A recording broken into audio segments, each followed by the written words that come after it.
Hey, I'm DiGiovanni, and today I'll be making my grandmother's delicious, creamy and buttery scallop recipe with ELLE. But before I start cooking, please don't forget to check out my YouTube and TikTok cooking channels. With that said, let's get going. Go make some brown butter right now. Put it on literally whatever you want. You're gonna be a happy person. Wow, we're hot. Let's give him a cracker while we wait. I get my breadcrumbs from the market. Oh yeah, shit. Ow, don't bite me. I am so excited for this. I've already prepped out all my ingredients, and to start, this is the cute little thing that I'll be cooking it in. We then have this amazing melted butter, which has gotta be one of my favorite ingredients out there, especially if it's brown butter. I'll tell you a bit about the recipe. I'm not sure when my grandmother came up with it, but it's called Scalloped Scallops. I'm sure at some point you've had scalloped potatoes. They're those really thinly sliced potatoes with a bunch of cheese and a bunch of cream. She created the same dish out of scallops, and it is seriously incredible. To start, we have these gorgeous fresh scallops that I actually just picked up this morning at a nearby fish market. But for this recipe, we're actually gonna slice them all in half. I'm gonna go in with a lower layer of my scallops. We wanna start with a nice even layer like this. And then you'll want some nice buttery crackers. You can use Ritz or whatever you want. Now, honestly, there are no rules when it comes to this recipe. I'm gonna first go ahead and sprinkle some of those Ritz crackers on top of our first layer of scallops. It's okay to have some pieces be larger and some be smaller. In fact, those are gonna give some different textures, which is great. I learned to cook just by watching my grandmother cook. She was really great at just running through the kitchen and doing random things along the way, which taught me to wanna be really creative in the kitchen. I'm then gonna go in with just a little bit of that garlic salt, because we wanna be seasoning as we go. I think it's time to drizzle it with just a little bit of our melted butter, and then just a little bit of heavy cream.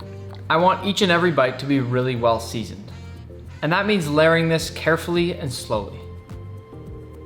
My time on MasterChef taught me a lot about being really quick and confident in the kitchen. Honestly, because I felt like I was there and really had nothing to lose from the experience, I tried to go all out and really just cook my heart out. And I feel like that just took away a lot of the pressure. Made it much easier for me to have a clear mind when I was cooking every day. You know, I was trying to think of whether or not there was a song that this recipe reminded me of. I even looked it up to see if there were any songs about scallops. But all I could find were playlists people had made about actually going out and catching scallops. The first song that came up was Peaches by Justin Bieber. I get my peaches out in Georgia. I get my breadcrumbs from the market. Oh yeah, shit. Maybe I can make my own song. No, I'm not a singer. One more little layer of cream on here. And another nice layer of that butter. By the way, those of you watching, if you've never made brown butter before, go make some brown butter right now. Put it on literally whatever you want. I'm telling you, you're gonna be a happy person. Now I'm gonna cover it up, or you can leave it uncovered. And we're gonna bake this cute little thing for about 20 minutes at 325 Fahrenheit.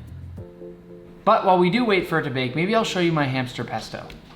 Make sure you go follow him on Instagram because he's pretty cute. This is Pesto, and if he looks tired, it's because I woke him very abruptly from a little nap he was having. Hamsters sleep in the day, and right now he's all curled up in a ball. He's so tired, but he's such a little nugget. I actually got Pesto because secretly I'm really just not that good at cooking, and I thought he would be able to control me.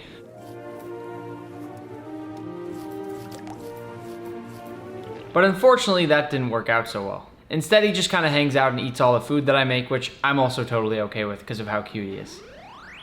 My entire kitchen right now smells like buttery, delicious Ritz crackers. Let's go ahead and put a few chives over the top of this to finish them with at the end for just a little bit of flavor and some color. If you're feeling like a total badass, I'd highly recommend a little bit of lemon as well. I am so excited for this. Tell me that even just looking at this bite doesn't excite you a little bit. Consider the fact that I cook every single day. Are there gonna be recipes that I pass down to my family someday? I have no idea. And I don't know why I'm thinking about that right now, but it's really crazy to think about. I'm not really preparing for any of that. Maybe I'll have to pass this one down too. Let's give it a try. Let's go.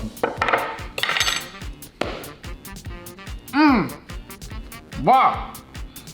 It's hot. Big thanks to my grandmother who, as I admitted, I stole this recipe from.